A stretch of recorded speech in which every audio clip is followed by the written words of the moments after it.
तो hello student, welcome back to my channel Sanskrit champion post. तो आज हम करने जा रहे हैं संस्कृति बुक चैप्टर 9 स्वादिष्ट भोजनम का हिंदी अनुवाद।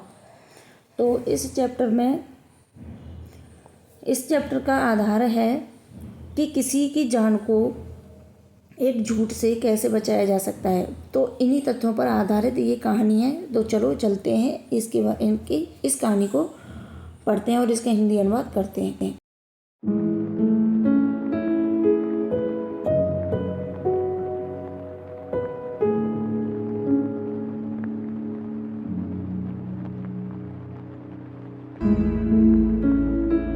एकस्मिन् सरोवरे एकः कच्छपः अवसत्।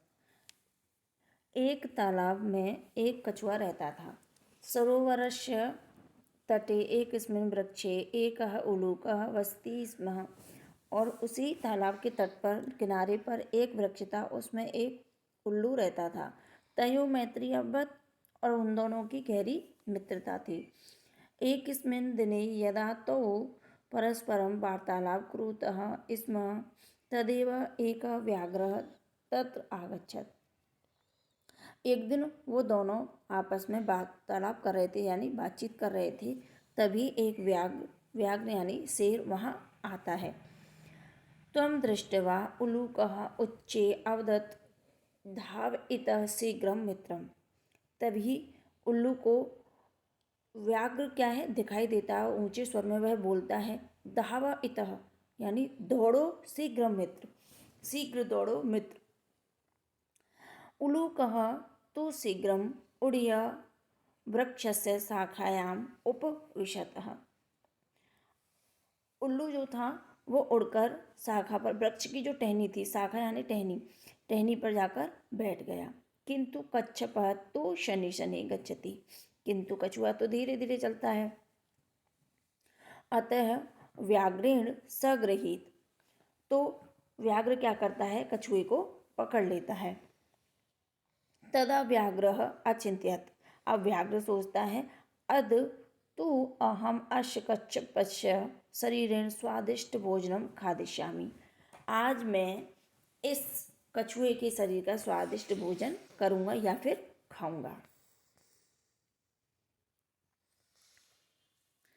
सः स्वतीक्ष्ण दन्ते नर्वे च कच्छपस्य त्वचा भेतु प्रायत। अब वो क्या करता है, अपने जो दांतें, नुकीले दांतों से, तेज जो दांत हैं उसके नुकीले दांतों से और नुकीले नाखूनों से क्या करता है, कछुए की त्वचा पर काटने की कोशिश करता है। किंतु तस्य सर्वप्रथमं व्यर्थम अभवत्। किंतु उसका सारा प्रयत्न क्या है, बेकार जाता है। उलूकः वृक्षात् सर्व दृश्यम पश्यति स्म। ये सब वृक्ष पर बैठा हुआ उल्लू देख रहा होता है। सह स्वमित्रम कच्छपः रक्षितुम अचिंत्यत। अब वह सोचता है कि मुझे अपने मित्र की रक्षा करनी चाहिए। अतः स व्याघ्रम अवदत्। इसलिए वो व्याघ्र से कहता है, अस्य कच्छपस्य त्वचा तीक्ष्ण आतपेन शुष्का कठोरा चावयत। कि ये जो कछुआ है इसकी त्वचा तीक्ष्ण यानी कठोर, मतलब कि सूखी, शुष्क, कठोर और तीक्ष्ण हो गई है। इसलिए अतः स्वकल्प आय इमं कच्छप जले पातयतु। इसलिए इसको जल में डाल दो। अनेन अहम कोमला स्वादिष्ट च भविष्यति। तो ये क्या है, इसकी जो त्वचा है, सुमने इसकी जो त्वचा है एकदम कोमल और स्वादिष्ट हो जाएगी।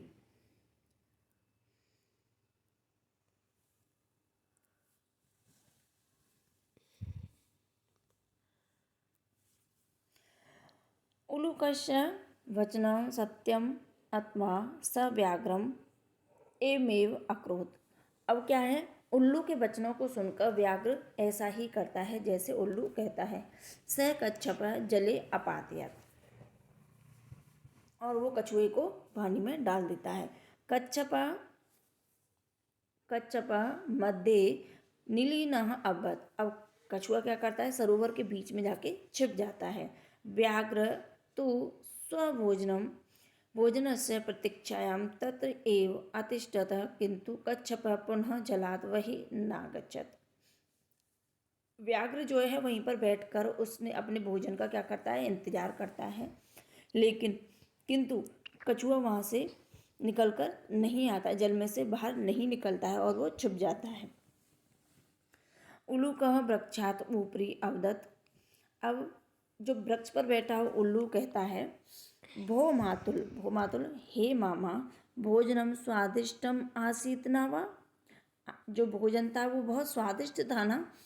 सरलतया प्राप्य अपि व्याघ्रम भोजन न अखादयत्। सरलता से प्राप्त किया गया भोजन वो क्या है, व्याघ्र उसको खा नहीं सका। सत्यमेव कथितम, सत्य ही कहा है, अविवेकेन कार्य न सिद्ध्यति। बिना सोचे समझे किया गया कार्य सिद्ध नहीं होता है। अतः सम्यक विचार्य एव कार्य कर्तव्यम। इसलिए हमें सारे काम या कोई भी काम करना चाहिए तो बहुत ही सोच विचार कर करना चाहिए। तो आज के चैप्टर में बच्चों इतना ही। अगले चैप्टर में फिर से मिलते हैं। इसलिए हमारे चैनल को लाइक एंड सब्सक्राइब करें ताकि आपके पास हमारा नेक्स्ट वीडियो का नोटिफिकेशन मिलता रहे। इसलिए टेक केयर, बाय बाय।